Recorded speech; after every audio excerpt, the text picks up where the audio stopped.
नमस्कार। टीसीएच पर एक बार फिर से आपका स्वागत है। मैं अशोक कुमार पांडे। कल जोमेटो से कुछ ऑर्डर किया आपने? सभी करते हैं आजकल। खाना नहीं बन पाता है या गेस्ट आ जाते हैं, खाना नहीं बनाने का मूड होता है तो जोमेटो से कुछ मंगा लिया जाता है। शाम को हल्की सी भूख लग रही है तो दो समोसे भी मंगवा सकते हैं, यहां तक कि चाय भी मंगवा सकते हैं। और जोमेटो का अपना रिकॉर्ड बताता है कि सबसे ज्यादा ऑर्डर किसी चीज का अगर जोमेटो पे होता है तो वो बिरयानी का ऑर्डर होता है। अब बिरयानी वेज भी हो सकती है, नॉन वेज भी हो सकती है, लेकिन नॉन वेज वेज को लेकर नया तमाशा कल रात को शुरू किया, बल्कि कल दोपहर में शुरू किया। दीपेंद्र गोयल जो जोमेटो के कर्ता धर्ता हैं, उन्होंने एक नई स्कीम लॉन्च की और वो नई स्कीम थी हरे और लाल की। आप जानते हैं नॉनवेज फूड पे रेड बना होता है ट्रायंगल लगाकर, वो इंटरनेशनल निशानी है कि ये जो फूड है वो नॉनवेज है। और जो वेज फूड होता है उस पर ग्रीन बना होता है। तो उसी आधार पर उन्होंने कहा कि जो डिलीवरी बॉय जो होगा, डिलीवरी पार्टनर कहते हैं, जो डिलीवरी पार्टनर वेजिटेरियन खाना लेकर जाते हैं उनके लिए अलग से ग्रीन फ्लीट बनाई जाएगी। यानी अगर आप वेजिटेरियन खाना ऑर्डर करेंगे तो अलग लोग लेकर आएंगे, नॉन वेजिटेरियन खाना ऑर्डर करेंगे तो अलग लोग लेके आएंगे। वैसे वेजिटेरियन नॉन वेजिटेरियन कहने में भी प्रॉब्लम होती है मुझे, क्योंकि इसमें मान लिया जाता है कि वेजिटेरियन मुख्य धारा है और बाकी लोग जो नॉन वेजिटेरियन हैं वो अलग तरह के लोग हैं। और इसमें भी एक नया शब्द प्रयोग किया जाता है, शुद्ध शाकाहारी। बहुत सारे होटल भी आपको मिलेंगे शुद्ध शाकाहारी भोजन। इसका मतलब क्या हुआ? जो शाकाहारी नहीं करते हैं वो सब अशुद्ध लोग हैं। जो वेजिटेरियन नहीं खाते हैं, जो मांसाहार करते हैं, वो सारे के सारे अशुद्ध लोग हैं। ये शुद्धता अशुद्धता का जो नाटक है वो तो ठीक है, लेकिन अगर भारत को आप देख लीजिए, नक्शा देख लीजिए भारत का कि कितने परसेंट लोग वेजिटेरियन हैं और कितने परसेंट लोग ऐसे हैं जो नॉन वेजिटेरियन हैं, तो आप ये पाएंगे कि भारत में मात्र 30% के आसपास, और कई रिकॉर्ड तो यह बताते हैं कि केवल 20% के आसपास ऐसे लोग हैं जो वेजिटेरियन हैं या प्योर वेजिटेरियन हैं। अब इसमें अंडा खाने वालों को शामिल किया गया है कि नहीं किया गया है मुझे नहीं पता, क्योंकि मेरे बहुत सारे दोस्त हैं जो मुर्गा मछली तो नहीं खाते लेकिन अंडा खाते हैं और कहते हैं हम तो एगिटेरियन हैं। तो इसमें अंडे को शामिल किया गया है कि नहीं मुझे नहीं पता, लेकिन जो संख्या है वेजिटेरियन लोगों की वो 30% से लेकर 20% की है। राजस्थान एक ऐसा स्टेट है जहां वेजिटेरियन लोगों की संख्या बहुत ज्यादा है, 70% के आसपास। मारवाड़ी पूरा जो कल्चर है उस कल्चर में नॉनवेज को उचित नहीं समझा गया है, तो वहां पर एक बड़ी संख्या मिलती है 70% के आसपास जो वेजिटेरियंस हैं। इसके अलावा अगर गुजरात में भी आप चले जाइए, गुजरात का नाम मैं क्यों ले रहा हूं आप जानते हैं, तो गुजरात में भी 40% लोग नॉनवेज खाना खाते हैं। दिल्ली विल्ली की तो बात ही छोड़ दीजिए, तेलंगाना की बात छोड़ दीजिए, जिस यूपी में सबसे ज्यादा नाटक होता है उस यूपी को भी देख लीजिए।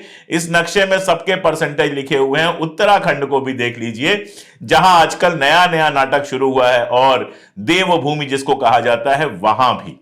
तो जो ये नाटक करते हैं कि हिंदू वेजिटेरियन खाते हैं और मुस्लिम जो है नॉन वेजिटेरियन खाते हैं, वो ये नक्शे देख लें और इस नक्शे में समझ में आ जाएगा कि अगर 70 से 80% लोग नॉन वेजिटेरियन हैं तो सारे मुसलमान तो हो नहीं सकते, क्योंकि मुसलमानों की जनसंख्या कुल मिला के 14-15% के आसपास भारत में है।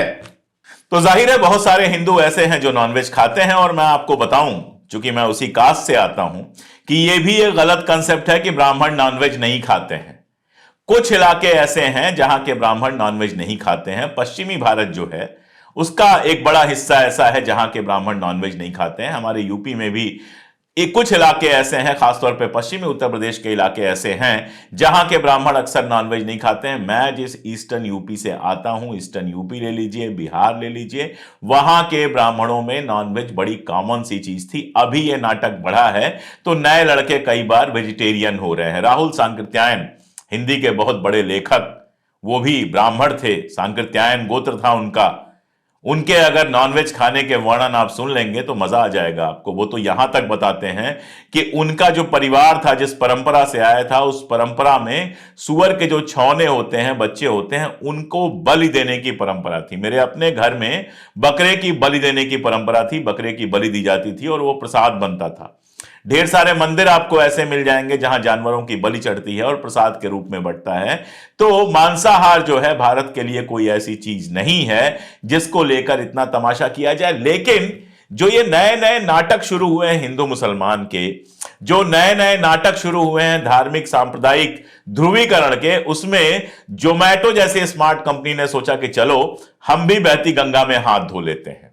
मार्केट का मामला होता है, उसको लगा अगर अलग अलग फ्लीट कर देंगे तो फिर डिमांड हमारी बढ़ जाएगी। जो वेजिटेरियन लोग हैं वो हमारे यहां से ही मंगाएंगे, जो दूसरे स्विगी वगैरह हैं वहां से नहीं मंगाएंगे। हालांकि बाजार का रूल ये है कि आज ये करते तो कल वो भी कर देते, लेकिन कल सोशल मीडिया पर खड़ा हो गया बखेड़ा और लोगों ने हजार सवाल पूछने शुरू किए। पहला सवाल तो ये उठा कि भाई ये बताइए कि मकान मालिक अक्सर ये नाटक करते हैं कि हम शाकाहारी हैं तो हमारे घर में जो रहता है वो भी शाकाहारी ही रहेगा, वहां मांसाहार अलाउ नहीं होगा। अब बहुत सारे बच्चे आते हैं अलग अलग शहरों से, बहुत सारे नए लोग आते हैं नौकरी करने के लिए, मजबूरी होती है मकान ले लेते हैं, लेकिन अब खाने पीने का शौक तो कैसे खत्म होगा। तो चलो घर में नहीं बनाते हैं कि महक उठेगी, बाहर से चोरी चुप के मंगवा लेते हैं, खा के अपना शौक पूरा कर लेते हैं। अब अगर रेड कपड़े वाला जोमेटो का डिलीवरी बॉय किराएदार के घर आएगा तो मकान मालिक समझ जाएगा कि इसके घर नॉनवेज आया है, तो एक तरह से जासूसी चल रही है। सड़क पर आप सोच के देखिए क्या तमाशा होगा। सड़क पर लाल हरा साफ साफ अलग दिखाई देगा। अगर कभी कुछ ऐसी गलत घटना होती है तो साफ पता चल जाएगा कि कौन वेज लेके जा रहा है, कौन नॉनवेज लेके जा रहा है। सोसाइटीज के लिए बड़ा आसान हो जाएगा। सोसाइटी के जो अंकल लोग हैं, जिसके बारे में रवीश भाई अक्सर बात करते रहते हैं, सोसाइटी के जो व्हाट्सएप या अंकल लोग हैं वो भी बड़ा वेज नॉनवेज का नाटक करते रहते हैं। पता चला आरडब्ल्यूए बैठी नियम बना दिया कि वेज आएगा नॉनवेज नहीं आएगा। बाहर से आने वाला जो खाना है तो गेट पे जो बंदे को बिठाते हैं वो 15,000 रुपया महीना देकर वो लाल रंग का कपड़ा पहन के आने वाले जोमेटो डिलीवरी बॉय को सोसाइटी के अंदर ही नहीं आने देगा। इसके अलावा मान लीजिए मेरा कोई दोस्त आता है, वो वेजिटेरियन है और मैं नॉन वेजिटेरियन हूं और हम दोनों को साथ में खाना खाना है, एक चिकन बिरयानी और एक पनीर बिरयानी का मैं ऑर्डर करता हूं, तो क्या अलग अलग लोग लेके आएंगे? एक आदमी पनीर बिरयानी ले आएगा हरा कपड़ा पहन के और दूसरा आदमी चिकन बिरयानी लेके आएगा लाल कपड़ा पहन के। दरअसल ये समाज को बांटने वाली सोच है। आप ये सोचिए कि ये कहां तक जाएगी। कल को ये कहा जाएगा, और पहले भी ये तमाशा हो चुका है कि मुस्लिम लड़का जोमेटो बॉय अगर है तो कहा गया है कि उससे खाना नहीं लेंगे, किसी हिंदू लड़के को भेजो। यह आगे अगर बढ़ती है बात तो वहां तक पहुंचेगी कि शाकाहार वाले लोग कहेंगे पहले कि केवल हिंदू हमारा खाना लेकर आए, और कल को कहेंगे कि हिंदुओं में भी केवल ऊंची जाति के लोग लेके आए। तथाकथित ऊंची जाति जैसी कोई चीज होती नहीं है, लेकिन तथाकथित जो लोग अपने आप को ऊंची जाति का मानते हैं उनको कहेंगे वो लेके आओ। और आगे नाटक होगा तो लिखा जाएगा कि रसोईया कौन है ये दिखाओ, ब्राह्मण रसोईया होगा तभी खाएंगे। कोई और नाटक करने आ जाएगा कि भाई हम तो एक वस्त्र में बना हुआ खाना खाते हैं, तो रसोईया जो हो वो एक कपड़ा पहन के खाना बनाए, और फिर वहां तक बात जाएगी कि लहसुन प्याज वाला बिना लहसुन प्याज वाला अलग। वेजिटेरियन में भी जो लहसुन प्याज वाले होंगे उनको आप ग्रीन का कोई और शेड देंगे, और जो बिना लहसुन प्याज के होंगे उनको ग्रीन का कोई अलग शेड देंगे। ये जो तमाशा है ये तमाशा हद दर्जे का है। ये वही लोग हैं जो विदेश जाते हैं तो बड़े आराम से हर जगह बैठ के कहीं भी बैठ के खा लेते हैं। आप सोचिए, एक बात सोचकर देखिए, जब आप हवाई जहाज में जाते हैं तो वेज खाना भी सर्व किया जाता है, नॉनवेज खाना भी सर्व किया जाता है। तो क्या ये लोग कल को डिमांड करेंगे कि वेज खाना सर्व करने वाले लोग अलग हों? एयर होस्टेस जो लेके आती हैं या आते हैं खाना, क्या ये डिमांड करेंगे कि वेज खाना अलग एयर होस्टेस लेके आए और नॉनवेज खाना अलग एयर होस्टेस लेके आए? क्या क्या करेंगे? कॉलोनीज तो बना ही ली है। कम से कम गुजरात में मैं जानता हूं कि कई ऐसी सोसाइटीज बनी है जो एक ही जाति की सोसाइटी हैं। धर्म छोड़ दीजिए, मुसलमानों को मकान नहीं मिलता ये तो सब जानते हैं, दलितों को मकान नहीं मिलता ये तो सब जानते हैं, लेकिन गुजरात के अंदर कम से कम ऐसी भी सोसाइटीज बनी हैं जहां एक तरह के पटेल अगर लेवा पटेल हैं तो कड़वा पटेल को नहीं मिलेगा, कड़वा पटेल है तो लेवा पटेल को घर नहीं मिलेगा। बहुत सारी ऐसी खबरें आई हैं। तो वो तो आपने ऐसी बना ही ली है कि एक ही तरह के लोग रहेंगे। अब आप देश को भी ऐसा बनाना चाहते हैं जिसमें एक ही तरह के लोगों की प्रधानता हो। और ये जो बिजनेस कंपनीज हैं इनका कोई दीन ईमान नहीं है। मैं कह रहा हूं जोमेटो को अगर प्योर वेज से इतना प्यार है तो वो घोषणा कर दे कि हम नॉनवेज खाना पहुंचाएंगे ही नहीं। वो कह दे हम सिर्फ वेजिटेरियन खाना पहुंचाएंगे, कोई समस्या नहीं है। लेकिन ऐसा नहीं करेगा क्योंकि वो जानता है कि हिंदुस्तान में 70 से 75% लोग तो नॉन वेजिटेरियन है। अगर नॉन वेजिटेरियन खाना नहीं पहुंचाएंगे तो हमारा तो धंधा बंद हो जाएगा। तो धंधा चलता रहे, लेकिन धंधे के अंदर नाटक भी चलता रहे। सरकार खुश होती रहे, सरकार को वो दिखाए कि देखिए आपके एजेंडा को हमने 2 कदम और बढ़ा दिया। ये शुद्ध और अशुद्ध का जो मामला है वो क्या है? इसी आधार पर तो हमारे देश में जाति का भेदभाव हुआ है, जिसने इतने सारे तमाशे पैदा किए हैं। अब उसको दोबारा से लागू करने की बात हो रही है। दंगों के बाद, 1947 के दंगों के बाद पहली बार हिंदू और मुस्लिम होटल खुलने शुरू हुए। उससे पहले हिंदू और मुस्लिम होटल नहीं हुआ करते थे। यह बंटवारा पैदा हुआ, हिंदू अलग जगह खाना खाएगा, मुस्लिम अलग जगह खाना खाएगा। यह बंटवारा पहले से हो चुका है। हिंदू इलाके अलग, मुस्लिम इलाके अलग, सोसाइटीज में मुसलमानों को आप घर नहीं देंगे। यह सारा नाटक पहले से ही शुरू हो चुका है।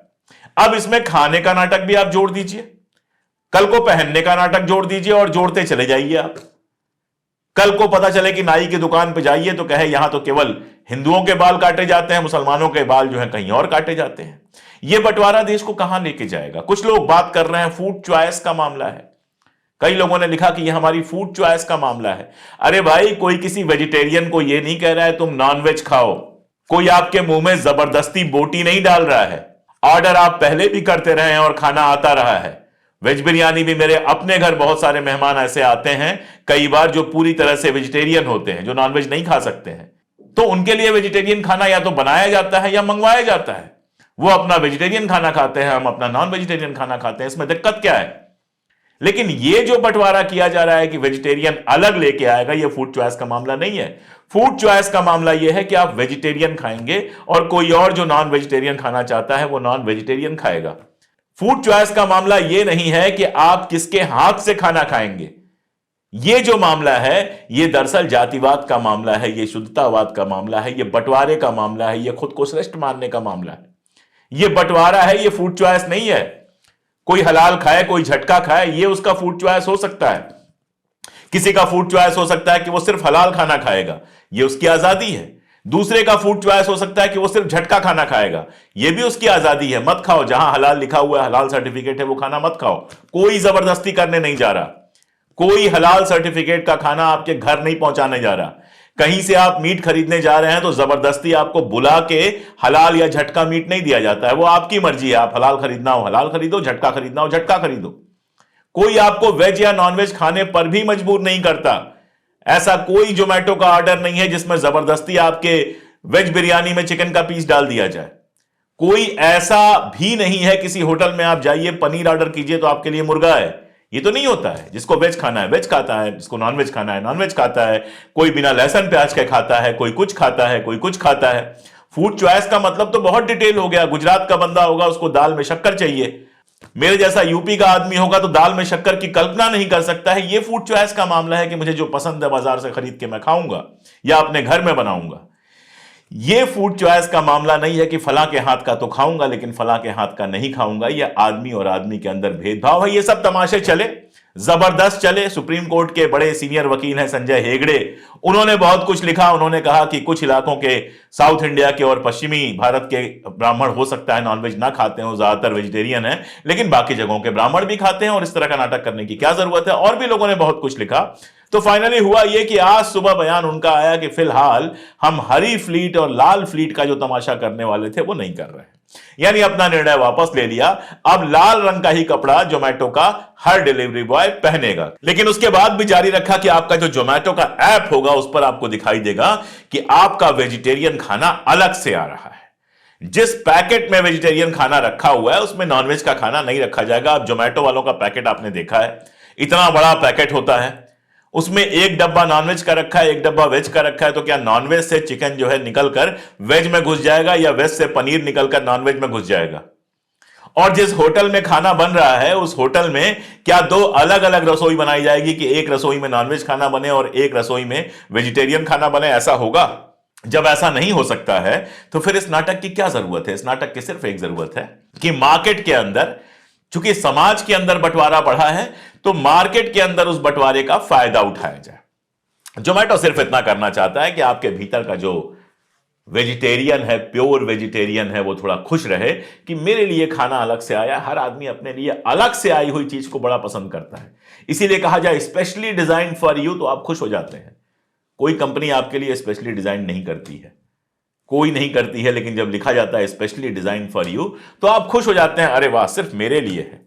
तो ये जो एक भाव है कि हमारे लिए अलग से, हम स्पेशल हैं, हम चूंकि वेजिटेरियन है तो हम स्पेशल हैं, हमारे लिए अलग से खाना आ रहा है। और खास तौर पे मैं ये कहने में कोई शर्म नहीं करता हूं कि जो अपर कास्ट के अंदर एक आक्रामकता आई है, एक पागलपन आया है जो फूड तक भी पहुंचा है, और फूड की अपनी पॉलिटिक्स होती है, फूड की पूरी एक पॉलिटिक्स होती है, इस पर दुनिया भर में बहुत काम हुआ है।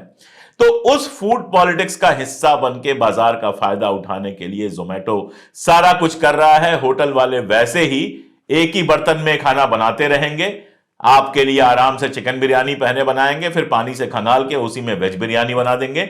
खाने वाला आपके पास आएगा, आपको बस लगेगा बहुत शुद्ध है, वरना कितना शुद्ध होता है ये आप जानते हैं। वो जोमेटो कभी अपने डिलीवरी बॉयज की तनख्वाह बढ़ाने की बात नहीं करेगा। वो जोमेटो कभी यह बात नहीं करेगा कि डिलीवरी बॉयज इतनी तेजी में जो बाइक से भागते हैं, कल को अगर उनका एक्सीडेंट हो जाए तो उनके लिए एक अच्छा खासा इंश्योरेंस का अमाउंट रखा जाए, उनकी नौकरी पक्की की जाए, उनकी तनख्वाह बढ़ाई जाए। इन सब की बात नहीं करेगा। फूड क्वालिटी की बात भी नहीं करेगा। जो घटिया खाना कई बार उसके यहां से आता है, उस फूड क्वालिटी की बात भी नहीं करेगा, क्योंकि खुद तो खाना बनाता नहीं है। वो तो बीच का एजेंट है। रेस्टोरेंट जैसा खाना बनाएगा, आपके पास पहुंचा देगा। वो इन सब चीजों पे कभी बात नहीं करेगा। और मेरी एक सलाह है, जिन लोगों को प्योर रहने का बहुत मन है, जो चाहते हैं कि बिल्कुल उनका खाना शुद्ध हो, कोई छुए नहीं, किसी मांसाहारी व्यक्ति की उसके ऊपर परछाई भी ना पड़े, उसके लिए मेरा एक सजेशन है, खाना बनाना सीख लो यार।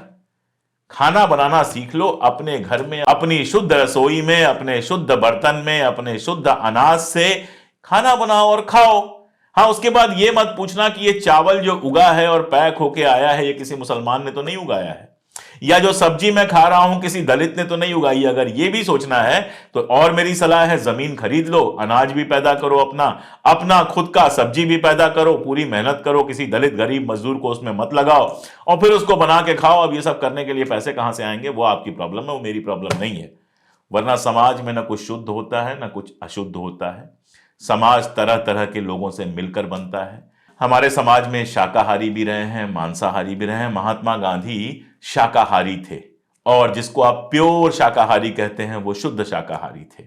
लेकिन जब उनके दोस्त बाहर से आते थे, और ऐसे दोस्त आते थे दुनिया के देशों से जो नॉनवेज खाते थे, एक बड़ा मशहूर किस्सा है कि दक्षिण अफ्रीका के उनके एक दोस्त का बेटा आया और रमजान के दिनों में आया, ईद पड़ी। जब गांधी जी को मालूम चला कि ईद है तो उन्होंने कहा कि अरे वो दक्षिण अफ्रीका से यहां पर आया हुआ है और ईद का टाइम है, अगर उसको नॉनवेज नहीं हम खिला पाएंगे तो क्या फायदा। तो जिस आश्रम में नॉनवेज कभी आता नहीं था, उस आश्रम में अपने दोस्त के बेटे के लिए जो मुसलमान था, उन्होंने बाकायदा नॉनवेज मंगवाया। ये होता है प्रेम। ये प्रेम होता है जिसमें आप अपनी चॉइस पर अड़े रहते हैं, जिसमें आप नॉनवेज नहीं खाते हैं लेकिन जो नॉनवेज खाता है उसका सम्मान करते हैं, उसमें उसको किसी तरह से खुद से नीचा दिखाने की कोशिश नहीं करते हैं। यही इस देश में बरसों बरस चलता रहा है। जो जातिवादी व्यवस्था है वो कई बार ये कोशिश करती है, लेकिन मैंने आपको बताया कि इस देश के बड़े हिस्से ऐसे हैं जहां के ब्राह्मण भी नॉनवेज खाते हैं। सबसे बड़ा एग्जाम्पल तो कश्मीर का है। कश्मीरी पंडितों के जो त्योहार हैं बिना नॉनवेज के पूरे नहीं होते हैं। कश्मीरी पंडितों के यहां जितना अच्छा नॉनवेज बनता है आप कल्पना नहीं कर सकते हैं। तो जैसे इलाके हैं वैसा खान पान है। कुछ इलाकों में वेजिटेरियन ज्यादा खाया जाता है, कुछ इलाकों में नॉन वेजिटेरियन ज्यादा खाया जाता है। इस तरह का जबरदस्ती का भेदभाव करके, हालांकि जोमेटो को अपना कदम वापस लेना पड़ा, लेकिन जो कारपोरेट हैं वो समाज के अंदर जो भेदभाव है उसका फायदा उठाने की कोशिश कर रहे हैं। अगर ये बात समझ में आती है आपको तो ठीक, और नहीं समझ में आती है तो आप अपनी समझ पर अड़े रहने के लिए बिल्कुल आपका हक है, अड़े रहिए। देश का तो जो हो रहा है वो हो ही रहा है। आज के लिए इतना ही, बहुत शुक्रिया।